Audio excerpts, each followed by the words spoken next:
president. Joining me right now is Ohio Congressman and House Judiciary Committee Chairman Jim Jordan. Mr. Chairman, thanks very much for being here this morning. Good to be with you. First, tell me what you're expecting from James Biden, what you think is most important to get into with him. Well, I actually think this entire story is a 3-chapter story. I tell people there's what happened with the Biden family before Joe Biden's candidate for president. Then there's what took place during the campaign while he's actually a candidate. And then, of course, what's happened since he's been president. And I think we'll focus on James Biden. He was involved in the pre-candidate stuff, the chapter that I call the money, the business, the brand. 20 different companies, over $20 million coming into Biden family members, all by selling access to the brand, as Devin Archer, Hunter Biden's business partner, told us. So I think we'll focus a lot on that aspect, because that's where Jim Biden was mostly involved with, whether it's this Chinese energy company, CEFC, or some other business deals he's involved with. And then we'll also, I think, touch on the others. Because, again, when he's candidate, it's the lies, the campaign, and the rigged election. And this is where the campaign worked with the 51 intel officials to lie to the country about the laptop, saying it was a Russian information operation. And then, of course, since Joe Biden's been president, it's really been the obstruction, the cover-up, and the sweetheart deal that David Weiss tried to get through, and all the things the Biden administration has done to make it tough for us to get to the facts and focus the Weiss investigation focused on, I think, covering up this entire Hunter Biden episode. Well, so we'll get into a lot of those things, but mostly it'll be on that first chapter, the money, the business, the brand. Well, what about the chapter when Joe Biden was vice president? Is that the time that he was beginning the negotiating for CEFC, the Chinese company, while he was still vice president? Because the House Oversight Committee released key excerpts from Tony Bobolinsky's transcribed interview. Bobolinsky said, quote, the Chinese Communist Party, through its surrogate China Energy Company, successfully sought to infiltrate and compromise Joe Biden and the Obama-Biden White House. He also said that the effort started in 2015 and did not stop until CEFC Chairman Yi was detained. So this was when Joe Biden was actually vice president. In another portion of that testimony, Bobolinsky tells lawmakers that he once asked James Biden, quote, aren't you guys concerned that if Joe does run for president of the United States in the future, that you guys are doing business directly with the Chinese? So, Chairman, can you tell us about that and what else you learned from Tony Bobolinsky's testimony? Yeah. Hunter Biden and his business associates were working with CEFC trying to put together a deal.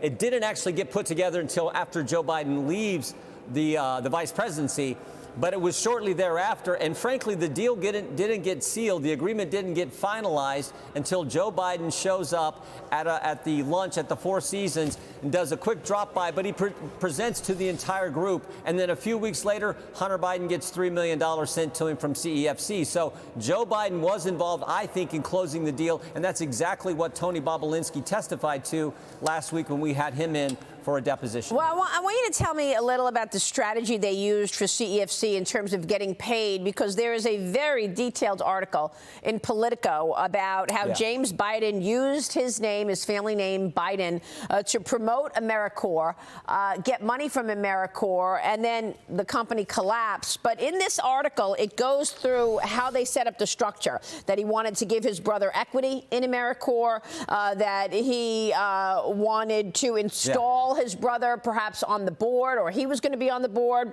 They had offered to secure capital from investors in the Middle East, according to what James Biden was saying, according to this Politico article.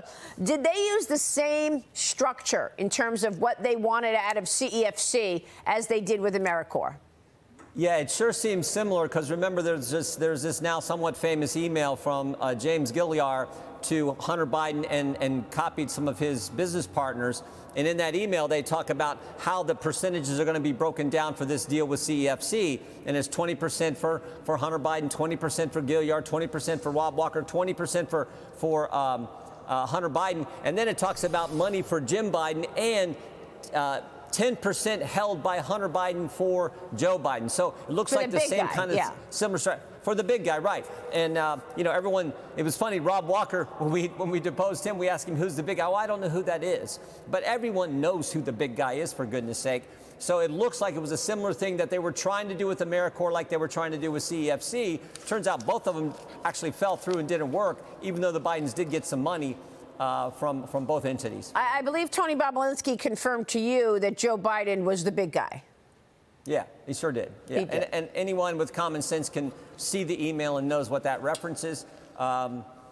But we had one witness who said, "Oh, I don't know who it is," and it just made no sense to us. I think he does know, but didn't tell us when he was in for his deposition. So, I mean, it's interesting that you've got the AmeriCorps situation, and the same tactics are used with a different set of people for the Chinese company, CEFC. I guess critics of this entire investigation are going to point to Mr. Smirnoff and this FBI agent who has now been indicted. He was your big whistleblower who initially said, yeah, Burisma executives told me you got to give $5 million to one Biden and $5 million to the other Biden. And now we understand he lied. Is that what you believe? Yeah, look, we just know what the FBI said, but we also know what the FBI initially said. They initially said that he was credible, that they had used him for a number of years. I think for 14 years he's been a confidential human source for the FBI, had been paid. I mean, remember when we tried to get this document, we were told, oh, this guy is so important, we don't want to let this document out. We don't want to let this thing get public. You can only come view it in camera. We're not going to make it public.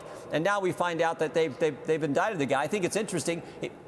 Here's a guy who lied about and gave false information about Joe Biden. He gets indicted. But when you have another confidential source, Christopher Steele, give false information about President Trump, the FBI keeps paying him. So it again seems like somewhat of a double standard to me. We'll have to wait and see. I mean, the FBI said he wasn't being square with the FBI when they recorded the 1023. We'll take them at their word, but we'd like to actually have a chance to talk to this individual as well. Mm-hmm. You've sent a letter to the Department of Justice demanding documents from their investigation of former CEFC official Patrick Ho. Specifically, you're targeting an email that he sent to a Serbian politician, where he referenced the name of an individual who the DOJ had redacted because it would introduce a political dimension to this case.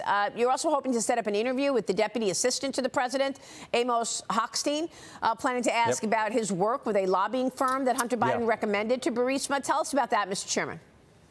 Well, this is the lobbying firm is Blue Star Strategies. We've deposed Ms. Tramontano, one of the principals there at that firm, along with Sally Painter, who we'll talk with here in a couple weeks. They met with Amos Hochstein back during this whole Burisma issue. So we'd just like to talk to Mr. Hochstein. He has been deposed. Senator Johnson's team deposed him a few years ago, but we think it's important we talk to him again. He now works in the White House. At the time, a few years ago, he worked at the State Department. So we think he's an important guy to get some information from, and we're going to talk to him. Patrick Ho is just a guy who got in trouble for bribing individuals, has been indicted, and was part of CEFC. So we want to know some of the information surrounding this individual as well. We discussed this FBI informant Smirnoff, and he's been released from custody. Of course, he was indicted for allegedly lying to investigators about the business, the $5 million each. The Department of Justice now is accusing Smirnoff of having extensive ties to Russia intelligence. Hunter Biden's lawyers are also claiming that Smirnoff tainted Special Counsel David Weiss's probe. They're asking a judge to dismiss this tax case in California. Your thoughts? Well, we'll see. I mean, I was surprised that I don't believe David Weiss had even approached the FBI, looked at this issue with this confidential human source.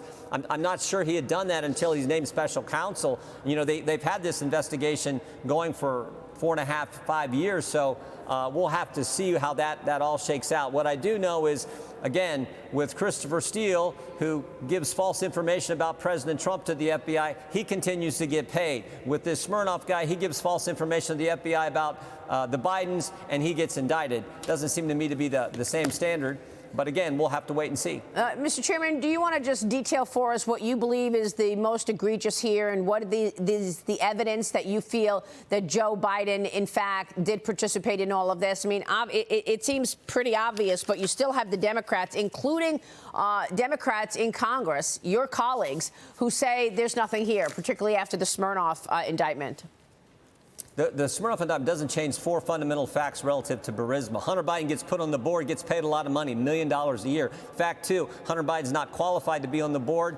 He said it himself when he was doing an interview, I think, with ABC News. Fact number 3, the executives at Burisma asked Hunter Biden to weigh in because they're under pressure from the prosecutor. Fact number 4, Joe Biden goes to Kyiv and fires the prosecutor, and he does so by leveraging, conditioning the release of our tax money on the firing of the prosecutor, applying the pressure to the company his son sat on the board of and made $1 million a year from.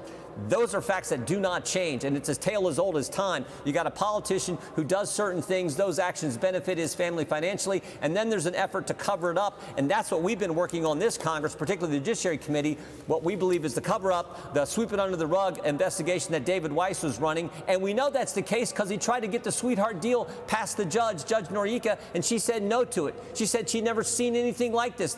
So that to me is the fundamental facts, and then all this other stuff, the money, the business, the brand, the lies, the campaign, the sweetheart deals, the rigged, all that's part of this deception. But those 4 fundamental facts with what Joe Biden did when he was the vice president, I think are central to the whole story. Yeah, Mr. Chairman, we'll be watching your work. We so appreciate your time this morning. Thank you, sir.